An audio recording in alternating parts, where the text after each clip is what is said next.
Let us take another example on PROM as we have to implement the given function f1 and f2 using PROM. So as usual, whenever we are dealing with PROM, so first हमें check करना है decoder का size क्या होना चाहिए. That means which kind of decoder we can use. तो इसलिए देखिए we have 3 variables A B C. यहाँ पर भी कुछ ए बी सी का कॉम्बिनेशन है. That means at the input side we have 3 variables A B C, यानी हो जाएगा 3. और डिकोडर का साइज हमें पता होता है, इट विल बी n/2 सो ये हो जाएगा 3/8 decoder is going to be used. So एक तो रिक्वायरमेंट आ गया, the size of decoder will be 3/8. So I will be drawing here a decoder whose size is 3/8. Let's take the inputs A, B, C, and we have 8 lines.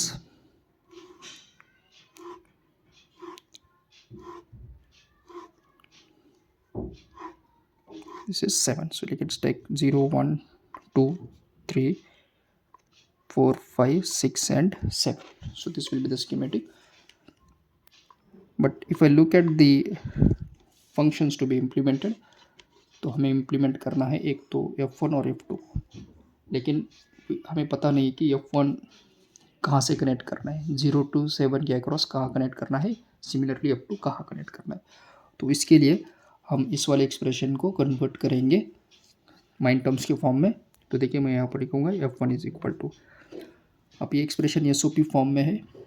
So in case of SOP 0 complementary होता है और 1 जो होता है वो अनकॉम्प्लीमेंट्री होता है. यानी 0 जो टर्म है वो कॉम्प्लीमेंट्री वाला होता है, 1 अनकॉम्प्लीमेंट्री. तो यहाँ पर देखिए ये A बार है तो इसका वैल्यू आ जाएगा 0, B है 1, C बार 0. सिमिलरली इस वाले टर्म के लिए देखिए A बार 0, B अनकॉम्प्लीमेंट्री है तो 1, C अनकॉम्प्लीमेंट्री 1. इस वाले के लिए A अनकॉम्प्लीमेंट्री 1, B कॉम्प्लीमेंट्री 0, C अनकॉम्प्लीमेंट्री 1. और इस वाले के लिए A अनकॉम्प्लीमेंट्री, B और C अनकॉम्प्लीमेंट्री. अब इसको कन्वर्ट करेंगे डेसिमल फॉर्म में.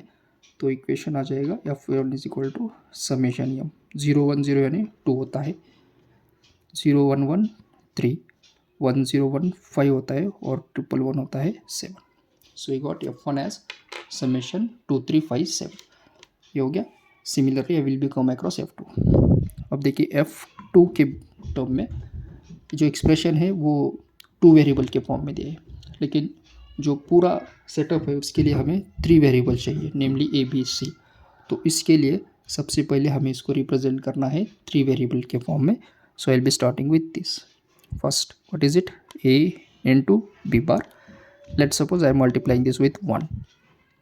A bar C multiplied with 1, B C multiplied with 1. Okay, सो ज़्यादा डिफरेंस नहीं है, A बार इंटू 1 वही आ जाएगा. अब इस 1 के अक्रॉस हम रखेंगे जो थर्ड वेरिएबल है वो. अब देखिए हमारे पास A, B और C ये 3 वेरिएबल है, उनमें से A B यहाँ पर प्रेजेंट है यानी एब्सेंट है C. तो मैं इस वाले को लिखूँगा A B बार इंटू इस 1 के अक्रॉस हम लिखेंगे C plus C bar. Reason C plus C bar will be 1 plus A bar C into इस 1 के अक्रॉस वेरिएबल एब्सेंट है B तो लिखेंगे B plus B bar plus B C into यहाँ पर हम लिखेंगे A plus A bar. Okay, so जो टर्म्स एब्सेंट है उनको हमने लिखा है C plus C bar, B plus B bar, A plus A bar. अब हम इस एक्सप्रेशन को सिंप्लीफाई करेंगे. Multiplying this term will get A B bar C plus A B bar C bar plus इस वाले को A bar B C, A bar B bar C plus ये हो जाएगा A B C प्लस ये है A bar B C. अब देख सकते अब सभी टर्म्स 3 वेरिएबल्स में आ चुके हैं. तो हम इसको रिप्रेजेंट करेंगे बाइनरी फॉर्म में. Will be starting with the same A अनकॉम्प्लीमेंट्री 1, 0, 1 plus 1, 0, 0, this one 0, 1, 1 plus ये वाले के लिए 0, 0, 1 प्लस दिस वन 1, 1, 1 प्लस ये वाला है देखिए ए बार बी सी, यानी कि ये है 0 1 1।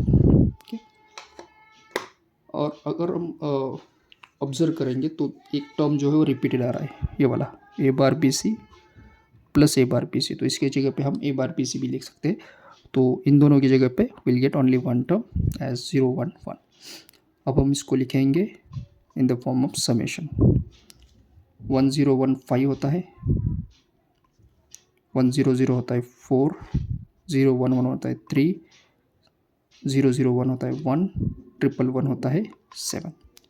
सो ये टर्म आ गया देखिए 1 3 4 5 और 7।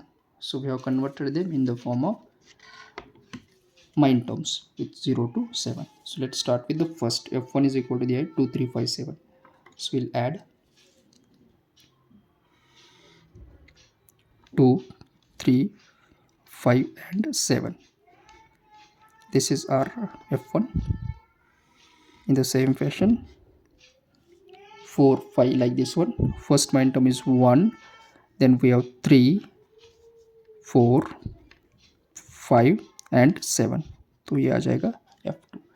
So this will be our implementation using programmable read only memory. I hope you have understood this concept. Thank you.